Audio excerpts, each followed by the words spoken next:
Wis ndongkap wahyaning mangsa kala dumateng kodrat panguwasing Gusti kang nurting dumadi. Ing nalika semono wonten titahing Gusti kang asifat jalu mewah wanita ingkang samedya netepi jejere gesang.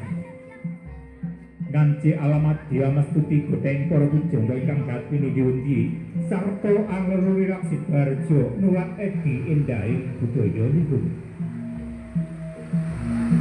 Budaya teges butiran daya ingkang tuwuh saking oseking manah. Lata menika para kadang saking pinanganten Saribit ingkang sampun ngastos kembar mayang. Kembar mayang kadamel saking wit ageng kepang papat minangka lambang dulur sekawan gangsal pancer. Wah surya loro cacahe minangka lambang srengenge lan rembulan. Semian daru wirat godhong mega rumengdi intang lintang minangka kembang oyoti bayu.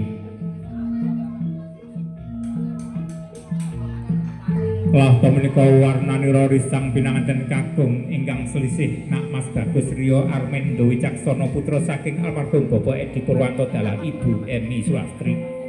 Sampun mijil saking sasana Palremat. Busananira pinanganten kakung pating gumebyar sumulana tambemba busananing Sang Raja. Ngagem kuluk kanigara. Lampaira pinanganten kakung lengkeh-lengkeh pindha sardula rupa. Sak pecak mangu, sak pecak kendel kadosa wonten manahipun pinanganten kakung wage-wage inggal kliwona, age-age inggal tegol sepadosa inggal-inggal sinandingan kaliyan sang putri Prameswari. Kapandu dening Ibu Pangrawa Busana Tata Rias Dina Salon, para kadang saking pinanganten Saribit andhedhaken adicara liru Sekar Mayang.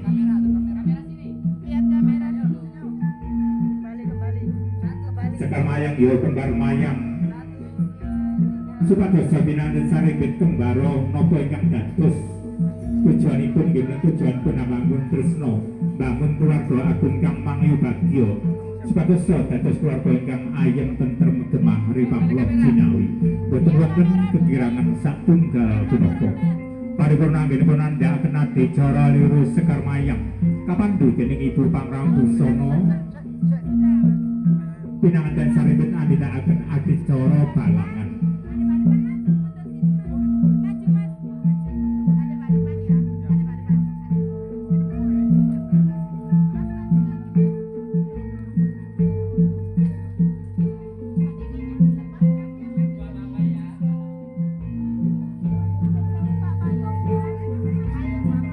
Tunggu apa dulu?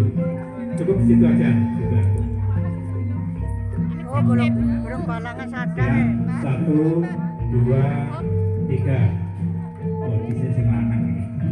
Lah menika adicara balangan ingkang sampun kalaksanan nggih menika kanthi wujud gantal kabul nalus kaliyan pinanganten putri. Sabda utawi gantal kadamel saking ujungan sedak lumah lan kurpe beda rupane nanging yen ginigit padha rasane.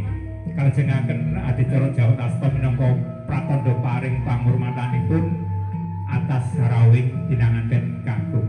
Kapandu dening Ibu Pangrawa Busana Tata Rias Dina Salon pinanganten Saribit badhe anindakaken adicara amidat tigan tapi tak dening suku tengen pinanganten kakung. Pecah putih raga kuning sukma. Saksipun kaliyan pinanganten putri suku tengenipun pinanganten kakung dipun wasuh kaliyan toya Sekar Setaman. Pecahing tingkan minangka lambang babaring wiji. Mugi-mugi pinanganten Saribit anggenipun nglampahi madyaning kebrayan agung. Enggal-enggal pinaringan ulasing Gusti kang arupi momongan ingkang dipun glontak sesarengan kanthi kebak tali katresnan jati.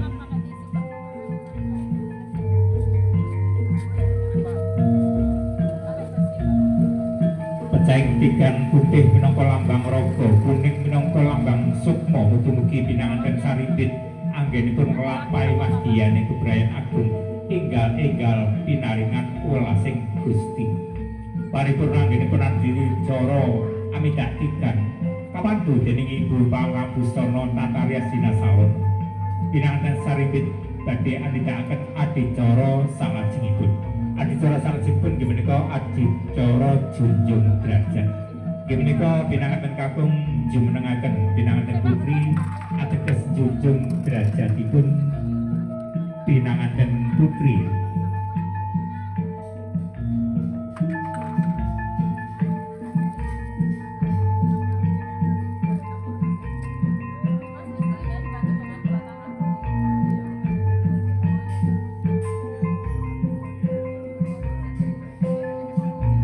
Adicara junjung derajat sampun paripurna salajengipun kapandu dening Ibu Pangabusana pinanganten putri anindakaken adicara ngideri jagat. Adicara ngideri jagat punika dipun putus saking cerosipun nalika Nabi Adam saha Siti Hawa ditumurunake wonten alam donya. Langkung 17 taun boten panggih salajengipun Nabi Adam donga wonten ngajenge Ka'bah dumateng ngarsane Gusti Kang Maha Agung lan dipun ijabahi donganipun lan dipun kepanggihaken wonten Jabal Arafah. Lata menika filosofinipun adicara ngideri jagat. Paripurna anggenipun nindakaken adicara ngideri jagat pinanganten saripit nindakaken adicara salajengipun inggih menika adicara ngunjuk tirta wening. Tirta ya banyu wening ateges werdine Gusti Kang Maha Ening. Mugi-mugi pinanganten kekalih anggenipun nglampahi madyane bebrayan agung tansah pikantuk werdine Gusti Kang Maha Ening ingkang arupi pitulungan-pitulungan saha pitedah-pitedah supados anggenipun nglampahi madyane bebrayan agung pinaringan rahayu wilujeng slamet tebya ing sambikala. Paripurna anggenipun nindakaken adicara ngunjuk tirta wening kapandu dening Ibu Pangabusana Tataryas Dinasalon pinanganten saripit badhe anindakaken adicara sinduran. Adicara sinduran ya sindur kinayam sarana selindang suta lan rikta abang lan putih. Kanjeng Rama mapan wonten ngajenge laku ing ngarsa sung tuladha. Dene punapa pinanganten saripit mapan wonten tengahing laku ing madya bangun karsa. Salajengipun Kanjeng Ibu mapan wonten petiting laku minangka pratandha Kanjeng Ibu tansah nderekaken kuyung kanthi donga-donga anteping kalbu rinten kelawan dalu supados pinanganten saripit tansah pinaringan pangayuman Gusti Kang Maha Agung tuturi handayani. Alon-alon anggenipun Kanjeng Rama Boyong pinanganten saripit tumuju ing dampar palenggan minangka pradana pilih. Kanjeng Rama tansah paring tuwa dhateng putra anggenipun Mbak Yuli ambek Mbak nglampahi madyaning bebrayan agung punika kedah ati-ati lan waspada supados tansah pikantuk nugrahaning Gusti ingkang murbeng dumadi.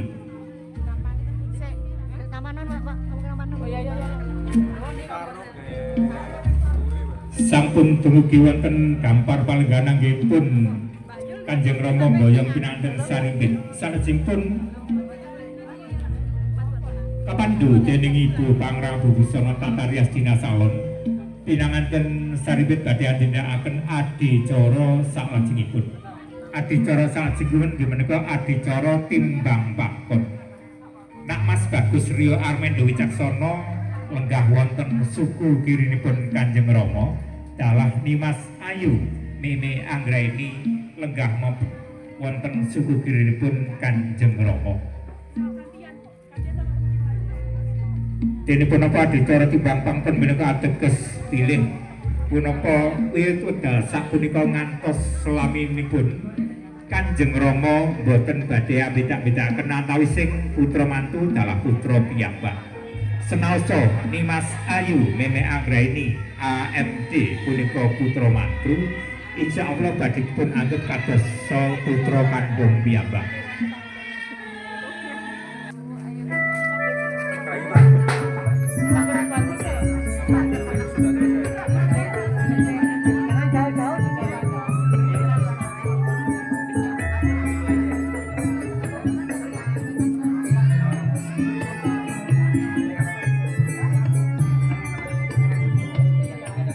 Adicara salajengipun inggih menika adicara kacar kucur pinanganten putra berdiri. Wis bungkap ing wahyaning titilaksana pinanganten kakung enggal-enggal jumeneng ngasta tilam lampus kang isi wos kapurata Jawa. Ketus Palawija pancawarna mewah harta receh kasunduk ing panggoné kang garwa katadah katapi mawi sindur ingkang warni rekta.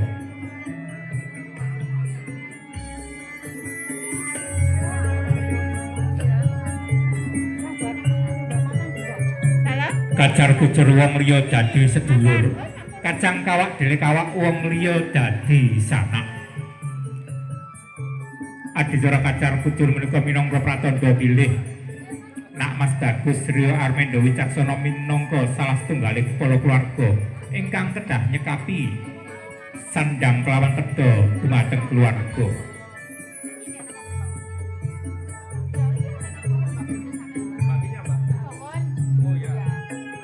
Rata menika ni Nak Mas Bagus Rio Armendo sampun paring guna kaya mring pinanganten kakung nggih menika ni Mas Ayu Mewe Anggraini. Salajengipun guna kaya punika dipun pundi lan dipun titipaken dumateng wanita ingkang kedah rumeksa nggih menika nuwun inggih Kanjeng Ibu.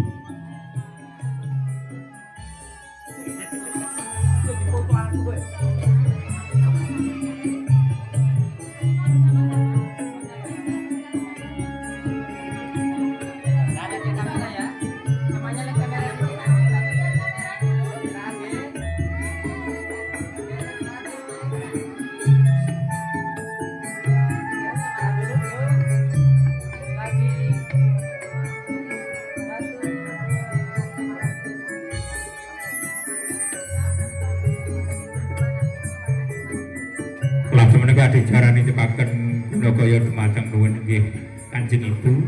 Salajengipun pinanganten putri kadherekaken pinanganten kakung wangsul ing sasana sakawit.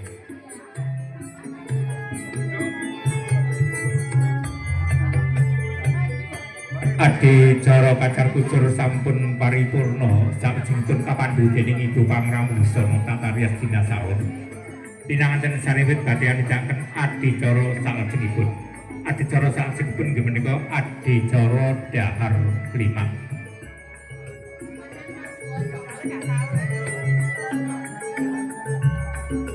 Dahar kelima ya dahar kalimah pramila wujudipun sekul punar. Pranyata bilih pinanganten sariwit sampun mangucap janji suci. Sineksenan para sepuh lan aji sepuh kanthi sada tauhid.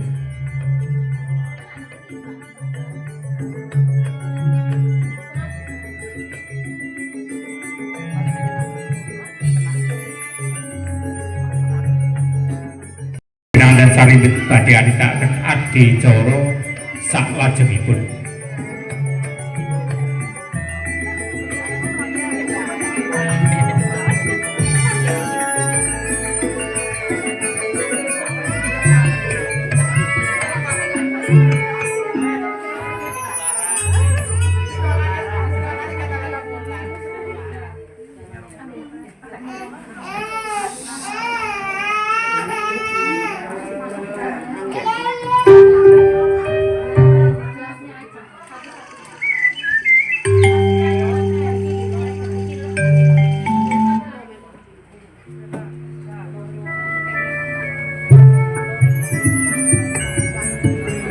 Adicara salajengipun menika adicara ngunjuk tirta wening. Tirta teges banyu, wening ateges werdine Gusti Kang Wening. Mugi-mugi pinanganten kalih anggenipun nglampahi mahdiane bebrayan agung tansah pikantuk werdining Gusti Kang Wening ingkang arupi pitedah-pitedah. Supados anggenipun nglampahi mahdiane bebrayan agung tansah pinaringan rahayu wilujeng slamet. Pikantuk momongan-momongan ingkang soleh lan solehat. Amin amin ya rabbal alamin. Paripurna anggenipun anindakaken adicara ngunjuk tirta wening.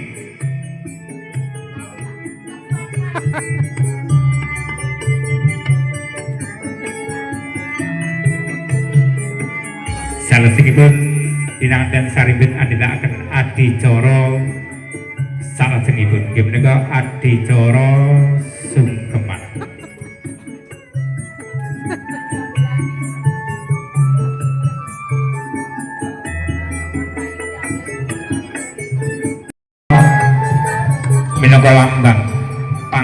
utawi jabatan. Mila bilih sungkem dumateng ngarsaning tiyang sepuh boten pikantuk ngagem atribut pangkat utawi jabatan. Ingkang wonten nggih menika antawising yoga kelawan tiyang sepuh.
Dan semak miring ulun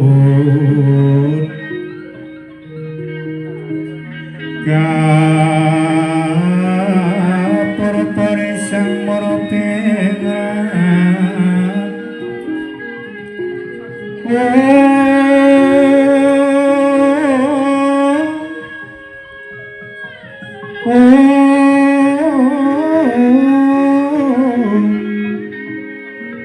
sahanani kang sampun salajengipun pinanganten kakung sungkem dumateng Kanjeng Ibu dalah pinanganten putri sungkem dumateng Kanjeng Rama.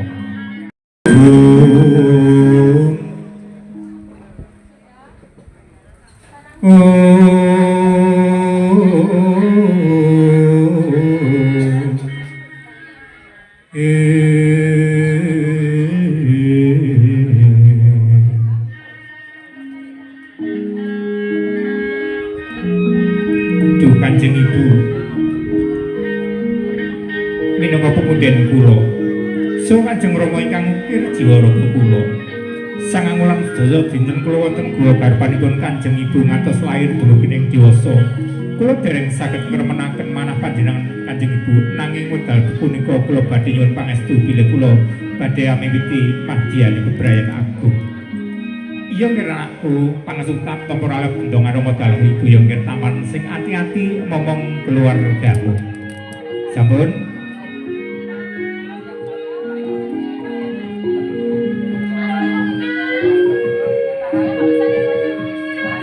Lata menika adicara sungkeman. Nggih menika antawising Nimasayu Meme Anggraini. Putra saking Bapak Joko Samsul dalah Ibu Agustinawati dalah nama Bagus Rio Amendo Wicaksono putra saking almarhum Bapak Edi Purwanto dalah Ibu Emi Sulastri sampun paripurna.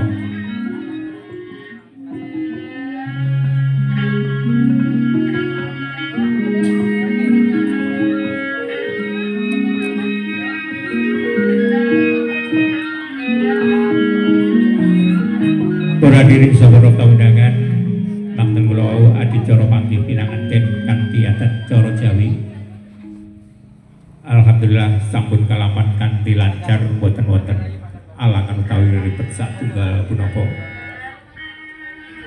Pramila dumateng para kadang saking keluarga pinanganten putri yen menika saking keluarga Bapak Joko Samsul dalah Ibu Agustina ingkang dereng pinarak dipun aturi pinarak wonten palingan kang sampun sumadyo amargi sedaya malih adicara pasrah tinampi pinanganten badhe dipun miwiti.